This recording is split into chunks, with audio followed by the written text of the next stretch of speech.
నమస్తే, నేను మీ డాక్టర్ నీరజాని.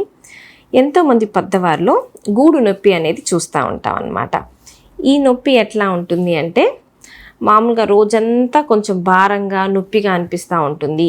కొన్ని పనులు అంటే చెయ్యి పైకి ఎత్తేటప్పుడు కానీ వెనక్కి వీపు ఎత్తుకోవడానికి కానీ కదిల్చినప్పుడు మరింత నొప్పిగా ఉండేది. మళ్ళీ నిద్రలో కూడా అటువైపుకి తిరిగినప్పుడు ఎక్కువ నొప్పి రావచ్చు. సో ఇది ఏ గూడికైనా రావచ్చు. కొంతమందికి 2 గూడులకు కూడా ఒకేసారి వస్తుంది.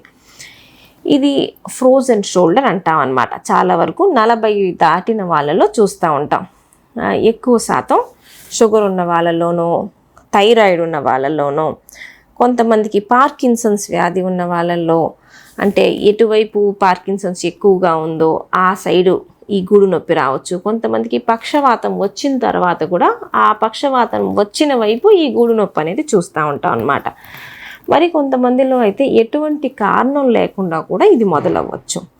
స్టార్టింగ్లోనేమో లైట్గా నొప్పి ఉంటుంది. మెల్లగా అది పెరిగి చెయ్యి కదిలిస్తే చాలు నొప్పి అనేది మొదలైద్ది అనమాట. సో మనకి గూడు జాయింట్లో లిక్విడ్ ఉంటుంది, సైనోవియల్ ఫ్లూయిడ్ అనేది. దాంతోపాటు చుట్టూ క్యాప్సూల్ అనేది ఉండిద్ది అనమాట ఆ జాయింట్ చుట్టూ.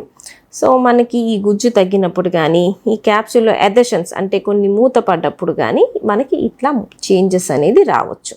ఎన్నో కారణాల వల్ల జాయింట్లో ఈ చేంజెస్ వచ్చినప్పుడు మనకి నొప్పి స్టార్ట్ అవుతుంది. అది మెల్లమెల్లగా పెరుగుతూ వస్తుంది అనమాట.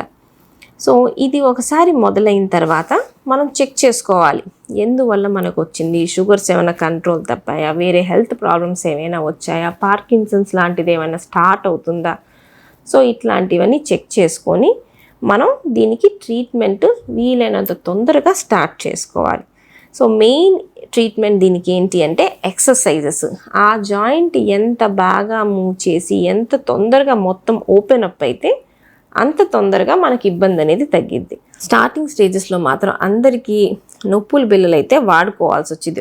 కొంతకాలం మనం పెయిన్ కిల్లర్స్ వాడుకుంటానే సరైన ఎక్సర్సైజెస్ చేసుకుంటే మనకి ఇంప్రూవ్మెంట్ వస్తుంది. మరీ ఎక్కువగా ఉంది, డిసీజ్ చాలా పెరిగి ఉంది అంటే అప్పుడు మనకి ఎక్సర్సైజెస్ మెడిసిన్స్తో కూడా రిలీఫ్ రావట్లేదు అంటే అప్పుడు మనం ఆర్థ్రోస్కోపీ లాంటిది కానీ, ఎనస్థీషియా ఇచ్చి జాయింట్ మొత్తాన్ని మూవ్ చేయడం కానీ ఇట్లా కొన్ని ప్రొసీజర్స్ ఉంటాయన్నమాట. జాయింట్లో స్టీరాయిడ్ ఇంజెక్షన్ ఇవ్వడం, ఇవన్నీ నెక్స్ట్ స్టేజెస్. మనకి ఎక్సర్సైజెస్తో మెడిసిన్స్తో రిలీఫ్ రాకపోతే నెక్స్ట్ మనం ఇవి చేసుకోవాల్సి వచ్చింది. సో మనకి ఇంపార్టెంట్ ఏంటంటే ఎర్లీ స్టేజెస్లోనే ట్రీట్మెంట్ చేసుకోవాలి. ఎందువల్ల వస్తుందో కనుక్కొని అటువైపు నరాలు ఏమైనా స్లో అవుతుందా, మూమెంట్స్ తెలియకుండా తగ్గిపోతున్నాయా, ఇవన్నీ మనం ముందే అసెస్ చేసుకొని తొందరగా ట్రీట్మెంట్ స్టార్ట్ చేస్తే మనకి ఈజీగా తగ్గిపోతుంది అన్నమాట. ఇది మామూలుగా కొంతమందికి 6 months పట్టొచ్చు తగ్గటానికి, కొంతమందికి 1 year పట్టొచ్చు, కొంతమందికి 2 years కూడా పట్టొచ్చు.